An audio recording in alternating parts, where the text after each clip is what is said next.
ba mapapanatili na interesting yung relasyon nyo, di ba? Lalo na kung hindi naman kayo nagkikita, tapos hindi pa kayo nagkita sa online lang, chat-chat, text, video call. So, somehow magiging boring din. Yung kailangan nyo mag-isip kung ano ba yung pag-uusapan natin. Okay.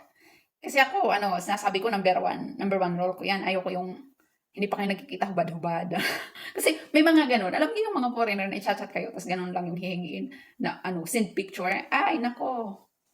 Ibang usapan yan. So, kailangan nyo mapanatili yung relasyon nyo kahit hindi kasama yun, di ba? So ano nga ba yung kailangan yung gawin, mga dapat gawin? So una kailangan nyo din ng para mas maging exciting, plano na dapat may plano kayo kung kailan ba kayo magkikita. Alam niyo madami yung na-stuck dahil sa pandemic, di ba? So ngayon at least wala na yun. So pwede na kayong magplano sa mga bagay-bagay. Kailangan kasi pag wala kayong plano, yung sige lang chat, everyday chat, video call, tas wala naman kayong pinag-uusapan na, sa ganitong magkikita tayo. So, parang wala lang. Hindi na parang hindi ka na-excite na the time welcome magkikita kayo. So, kailangan yung bumuo din ng mga plano, mangarap ng sabay, gano'n.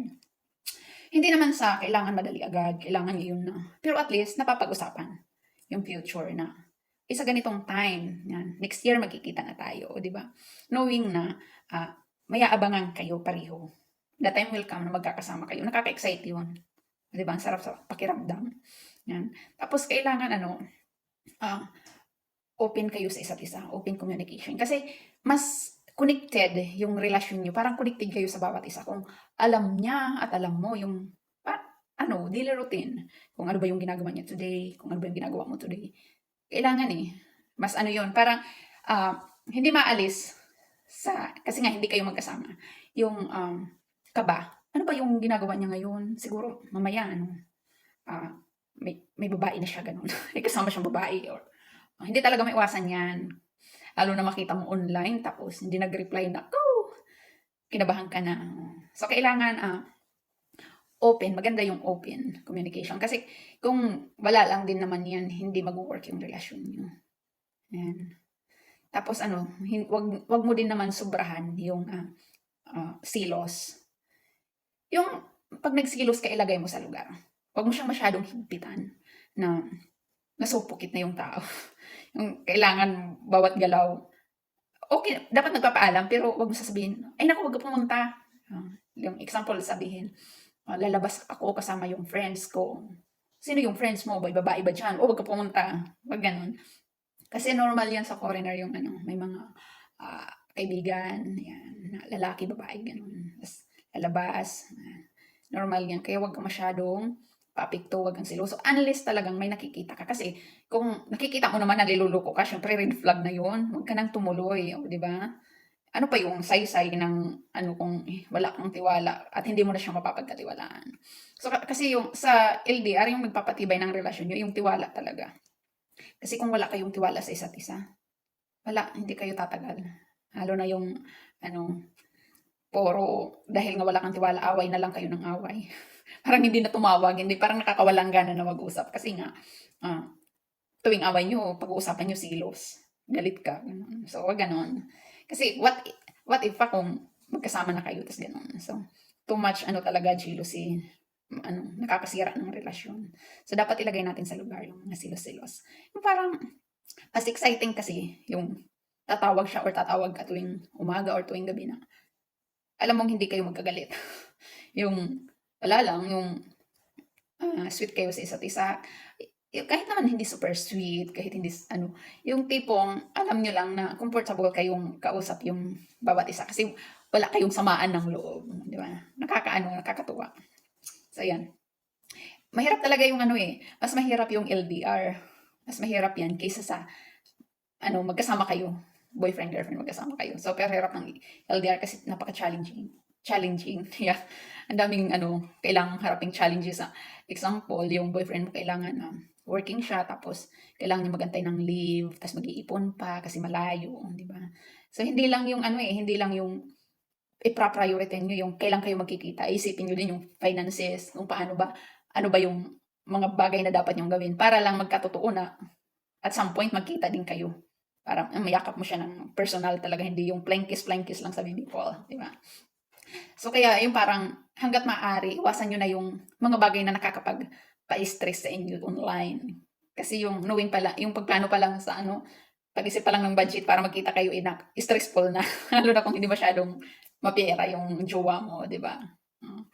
Kaya yun, makakatulong yun, yung hindi mo siya ini-stress masyado or ganun din siya sa iyo. Kasi hindi naman pwede na hindi mo siya ini-stress tapos siya naman lagi kang ini-stress.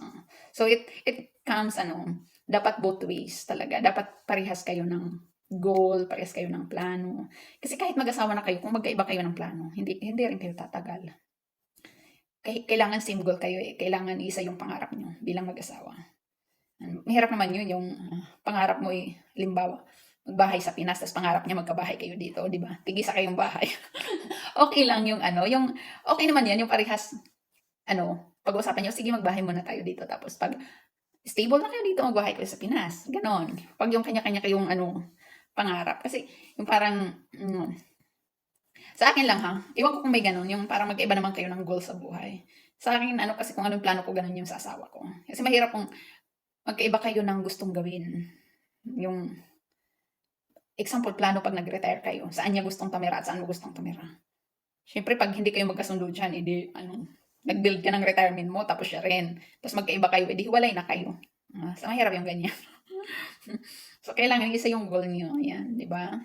So, yung mga plano talaga sa buhay, yung nagpapakilig, yung nagpapanatili na maging matatag yung relasyon. Kahit hindi pa kayo nagkikita, kailangan yan eh. Yung may goal kayo. Kasi kung wala kayo niyan, parang pa yung saysay ng pagsasama nito. Kasi hindi mo rin alam kung kailan ba siya pupunta, kung wala kayong plano. So at least, kung may plano kayo, nandoon yung, yung hope na tapos satisfaction na, ay may boyfriend na ako, tapos darating siya. Ganon. Hindi yung, dahil nga wala siyang plano eh, nagpunta ka na din sa ibang dating site, naghanap ka, hanap ako ng lalaki may plano sa buhay. Nakaka-bored naman kasi talaga kung puro chat-chat lang everyday. Ganito ginagawa ko, pero wala kayong napapag-usapan sa future. Nakakainip. Lalo na kung yung babae, ako kasi yung parang, kung hinahanap ko sa relasyon yung gano'n eh, yung may plano na sa future. Kasi hindi tayo pa bata eh.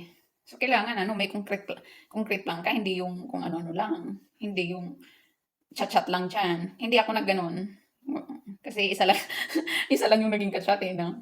Asawa ko kasi may plano agad. So, at least mas maganda kasi parang nakakainip naman yun, yung mga Saya, ang dami kong chika. Kasi yun nga, natanong na din ako niyan before. Yung mga subscriber ko kasi dati nagtatanong sila, nag-message sila kung ano ba yung dapat ganito. Kasi mostly yun, LDR. So ngayon kasi yung topic ko, yung buhay, may asawa na, pwede rin LDR. So kung mas malawak yung horizon ng natin, yung vlog ngayon. So hindi tayo nakapokus sa isang lang. So lahat pwede itanong. Ayan, see you on my next vlog. At kung bago ka pa lang sa channel ko, paki-subscribe naman dyan.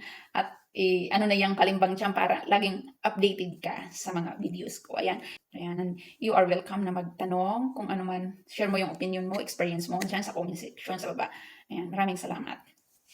See you on my next one.